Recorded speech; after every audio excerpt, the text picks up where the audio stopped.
क्या आप जानते हैं कि हर बार जब आप नबी करीम सल्लल्लाहु अलैहि वसल्लम पर दुरूद शरीफ पढ़ते हैं तो आसमान पर क्या इंतज़ाम होता है। एक ऐसी रूहानी ताकत जिसका तसव्वुर भी मुश्किल है। फरिश्ते आपका पैगाम लाकर खुद नबी करीम सल्लल्लाहु अलैहि वसल्लम की खिदमत में हाजिर होते हैं। आज हम आपको बताएंगे वो 3 अजीम तरीके जिनके ज़रिए आपका दुरूद पाक नबी करीम सल्लल्लाहु अलैहि वसल्लम तक पहुंचता है। हर बार, हर जगह, हर लम्हा। इस वीडियो को आखिर तक ज़रूर देखिएगा क्योंकि ये आपकी ज़िंदगी बदल सकता है। बिस्मिल्लाहिर्रहमानिर्रहीम। प्यारे दोस्तों, पहला तरीका कि अल्लाह रब्बुल इज़्ज़त ने एक फरिश्ता मुकर्रर फरमा रखा है और जिसको इतनी ताकत बख्शी है कि वो सारी मखलूक की आवाज़ें सुन सकता है। वो नबी करीम के दर अक़दस पर खड़ा रहता है और जब भी कोई दुरूद पाक पढ़ता है तो वो फरिश्ता सुनता है और नबी करीम सल्लल्लाहु अलैहि वसल्लम की बारगाह में अर्ज करता है, या रसूल अल्लाह, फलां बिन फलां ने फलां इलाके से आपकी बारगाह में दुरूद व सलाम का नजराना पेश किया है, या रसूल अल्लाह इसे कबूल फरमा लीजिए।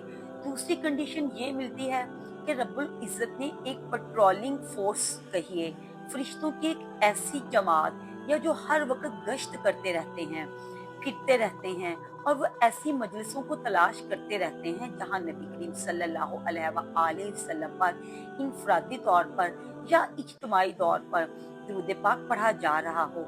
वो वहां से दुरूद शरीफ लेते हैं, जाके नबी करीम सल्लल्लाहु अलैहि वसल्लम की बारगाह में पेश करते हैं। और मुहद्दिसीन ने लिखा है कि ये इस तरह नहीं करते कि सारे दिन की दुआओं को इकट्ठा करके, जिस तरह दुआ की जाती है सारे दिन की दुआएं इकट्ठी करके शाम को एक बार लेके जाते हैं।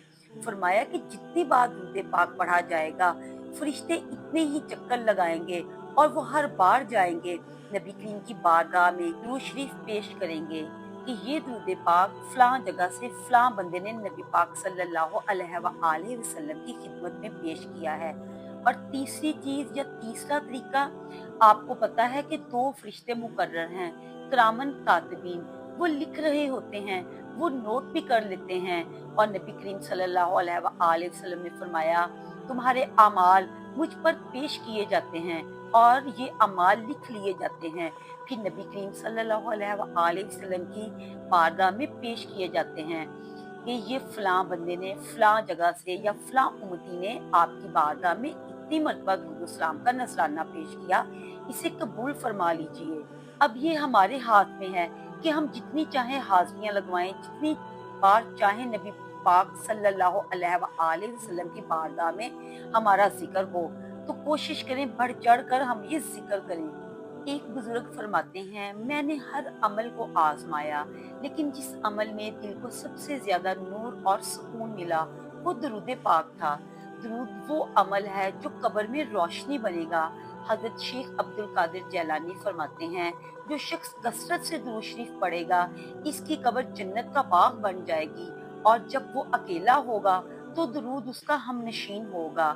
और याद रखो दोस्तों, दुरूद पाक सिर्फ ज़बान की तस्बीह नहीं बल्कि दिल की सच्चाई का इजहार है। जब आप नबी करीम से सच्ची मोहब्बत करते हैं तो वो मोहब्बत जुबान पर दर्द बनकर जाहिर होती है। लिहाजा आज से एक नियत करें कि हर नमाज के बाद, हर फारिग लम्हे में, सोते जागते चलते फिरते दुरूद पाक को अपनी आदत बना लें। क्या आप जानते हैं कि दुरूद शरीफ ना सिर्फ नेकी है बल्कि ये खुद नेकियों को खींच लाता है। नबी करीम ने फरमाया, जो मुझ पर एक बार दुरूद व सलाम भेजे अल्लाह उस पर 10 रहमतें नाज़िल फरमाता है, इसके 10 गुनाह माफ कर दिए जाते हैं और इसके 10 दर्जात बुलंद कर दिए जाते हैं। जरा सोचें, सिर्फ एक बार दुरूद पाक पढ़ने से ये सब कुछ, तो फिर वो लोग जो दिन में कई बार दुरूद पाक पढ़ते हैं इनके मुकाम का अंदाजा कौन कर सकता है। दुरूद दिलों को जोड़ता है। अगर आप चाहते हैं कि दिल को सुकून मिले, दिल की घुटन खत्म हो, रिज़्क में बरकत हो, तो दुरूद शरीफ पढ़ना शुरू करें क्योंकि दुरूद शरीफ वो कनेक्शन है जो जमीन से सीधा अर्श अलाही तक जाता है। सुभान अल्लाह। सल्लल्लाहु अला हबीबिही सय्यिदिना मुहम्मदिन व अला आलिहि व अस्हाबिही वसल्लम। प्यारे दोस्तों, उम्मीद करती हूँ आपको आज की वीडियो अच्छी लगी होगी। मेरे इस कंटेंट को आप फैमिली फ्रेंड्स में शेयर करने के साथ-साथ मेरी वीडियो को लाइक करें और मेरे चैनल को भी सब्सक्राइब करें। अल्लाह हाफ़िज़।